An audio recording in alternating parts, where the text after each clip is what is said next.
17वां अध्याय। पापी गुण निधि की कथा।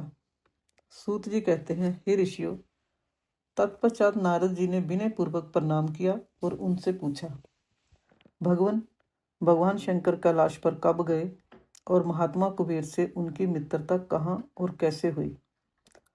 प्रभु शिव जी कैलाश पर क्या करते हैं, कृपा कर मुझे बताइए। इसे सुनने के लिए मैं बहुत उत्सुक हूँ।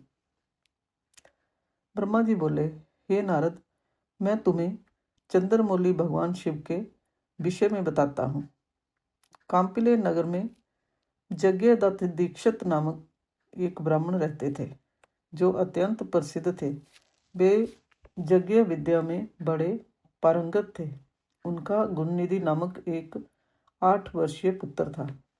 उसका यज्ञोपवीत हो चुका था और वह भी बहुत सी विद्याएं जानता था, परंतु वह दुराचारी और जुआरी हो गया। वह हर वक्त खेलता कूदता रहता था तथा गाने बजाने वालों का साथी हो गया था। माता के बहुत कहने पर भी वह पिता के समीप नहीं जाता था और उनकी किसी आज्ञा को नहीं मानता था।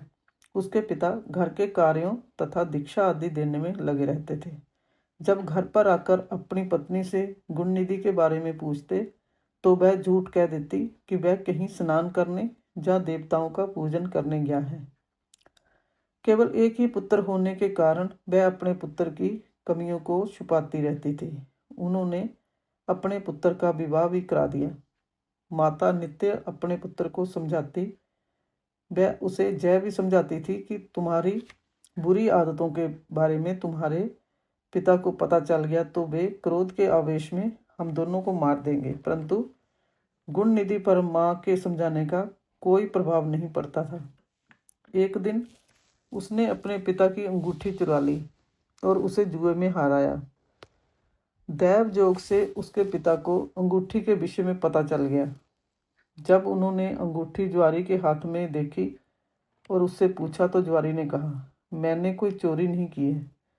अंगूठी मुझे तुम्हारे पुत्र ने ही दी है। यही नहीं बल्कि उसने और जुआरियों को भी बहुत सारा धन घर से लाकर दिया है। परंतु आश्चर्य तो यह है कि तुम जैसे पंडित भी अपने पुत्र के लक्षणों को नहीं जान पाए। यह सारी बातें सुनकर पंडित दीक्षित का सिर शर्म से झुक गया। वे सिर झुकाकर और अपना मुंह ढककर अपने घर की ओर चल दिए।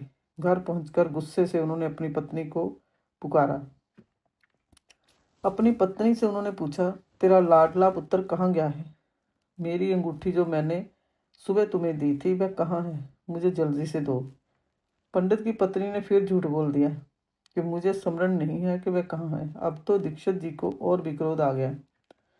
वे अपनी पत्नी से बोले, तू बड़ी सत्यवादिनी है, इसलिए मैं जब भी गुणनिधि के बारे में पूछता हूँ तब मुझे अपनी बातों से बहला देती है।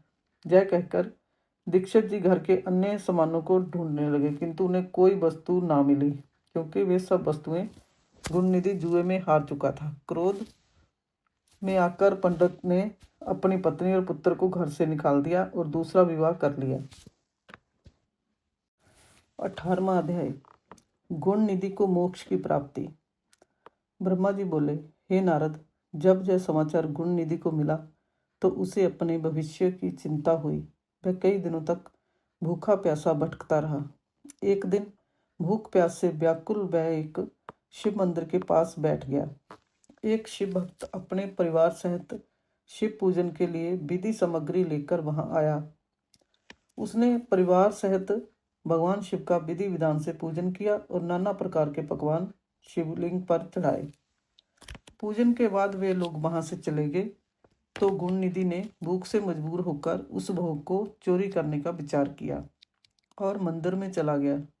उस समय अंधेरा हो चुका था, इसलिए उसने अपने वस्त्र को जलाकर उजाला किया, जय मानो उसने भगवान शिव के सम्मुख दीप जलाकर दीपदान किया था। जैसे ही वह सब भोग उठाकर भागने लगा, उसके पैरों की धमक से लोगों को पता चल गया कि उसने मंदिर में चोरी की है। सभी उसे पकड़ने के लिए दौड़े और उसका पीछा करने लगे। नगर के लोगों ने उसे खूब मारा। उनकी मार को उसका भूखा शरीर सहन नहीं कर सका।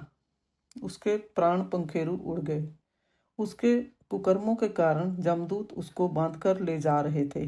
तभी भगवान शिव के पार्षद वहां आ गए और गुणनिधि को जमदूतों के बंधनों से मुक्त करा दिया। जमदूतों ने शिव गुणों को नमस्कार किया और बताया कि जय बड़ा पापी और धर्म कर्म से हीन है। जय अपने पिता का भी शत्रु है। इसने शिवजी के भोग की भी चोरी की है। इसने बहुत पाप किए हैं, इसलिए जय जमलोक का अधिकारी है। इसे हमारे साथ जाने दें ताकि विभिन्न नरकों को जय भोग सके। तब शिव गणों ने उत्तर दिया कि निश्चय ही गुणनिधि ने बहुत से पाप कर्म किए हैं, परंतु इसने कुछ पुण्य कर्म भी किए हैं, जो संख्या में कम होने पर भी पाप कर्मों को नष्ट करने वाले हैं।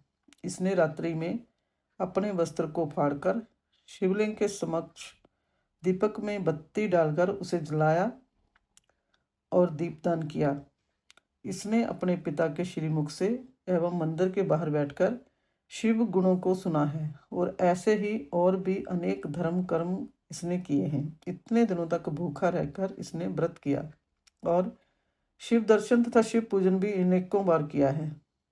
इसलिए जय हमारे साथ शिवलोक को जाएगा, वहां कुछ दिनों तक निवास करेगा। जब इसके संपूर्ण पापों का नाश हो जाएगा तो भगवान शिव की कृपा से जय कलिंग देश का राजा बनेगा। अनंतया जमदूतों, तुम अपने लोक को लौट जाओ। यह सुनकर जमदूत जमलोक को लौट गए। उन्होंने जमराज को इस विषय में सूचना दे दी और जमराज ने इसको प्रसन्नतापूर्वक स्वीकार कर लिया। तत्पश्चात गुणनिधि नामक ब्राह्मण को लेकर शिवगण शिवलोक को चल दिए। कैलाश पर भगवान शिव और देवी उमा विराजमान थे। उसे उनके सामने लाया गया। गुणनिधि ने भगवान शिव उमा की चरण वंदना की और उनकी स्तुति की।